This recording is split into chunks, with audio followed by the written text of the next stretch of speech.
Okay, two more stories, a little bit shorter. Mark.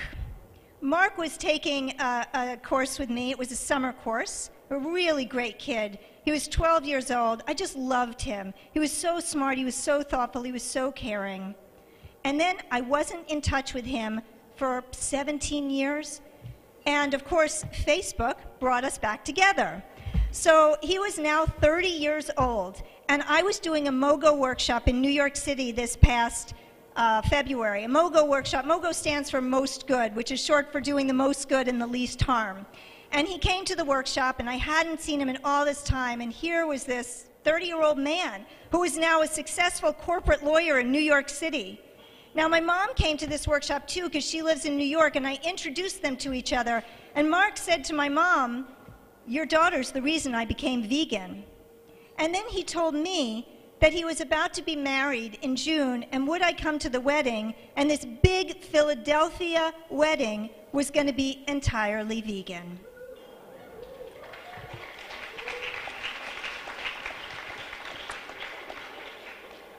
One last story. So 2 years ago, I was asked to do the speech at the induction for the National Honor Society at our local high school. And I did, it was only a 20-minute speech, but I did a short activity with them called True Price, where we look at an item and we ask, what is the true cost to ourselves, to other people, to animals, and to the environment of this item? Well, after it was over, a friend and colleague asked one of the inductees what she thought of my talk. And her response was that it made her really angry because, and this is a quote, "We should have been learning this since kindergarten."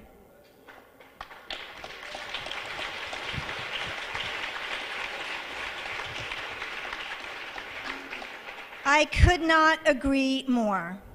Can you imagine what would happen if we raised a generation with the knowledge, the tools, and the motivation to be conscientious choice makers and engaged change makers for a better world? If we raised a generation that no matter what career they went into, they thought of themselves as a solutionary, as somebody who solves problems and who has to make sure that the choices that they make are humane and sustainable and peaceful and restorative for all. At the Institute for Humane Education, we believe that this should be the very purpose of schooling, that verbal and mathematical and scientific literacy should just be foundational tools so that young people graduate prepared for their important roles in creating a peaceful world for everyone. So I hope I've convinced you. And if I have, then tomorrow I hope you will come to my workshop at 12:45, get your lunch, and bring it into room R.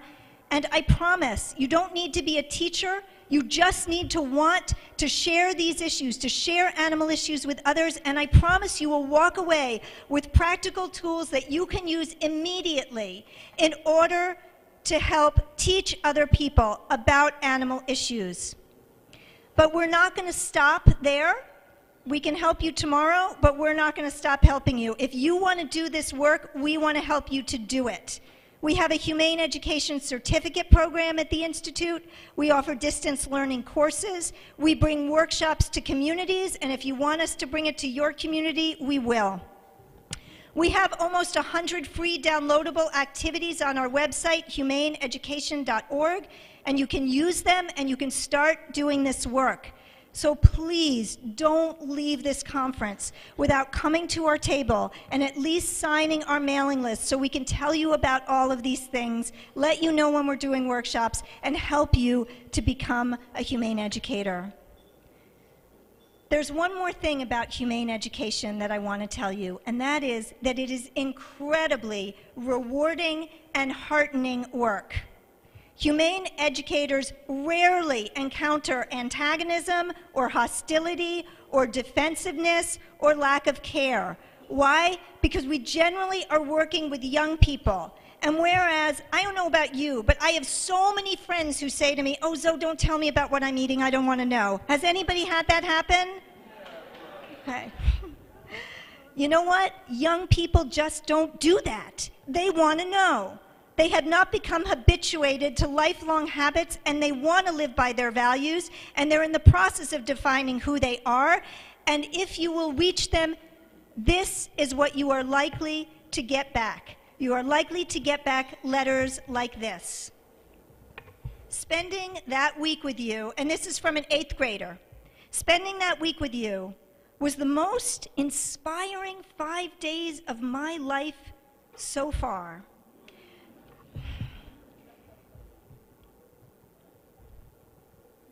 You made me realize how much just one person can do to help the world, and how much more you can do by educating others about the issues.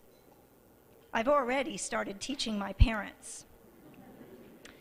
It really feels good to know that I can take sometimes simple and sometimes complex actions to save a life and our world. Thank you so much for this opportunity! Exclamation point. I will carry that week with me for a lifetime.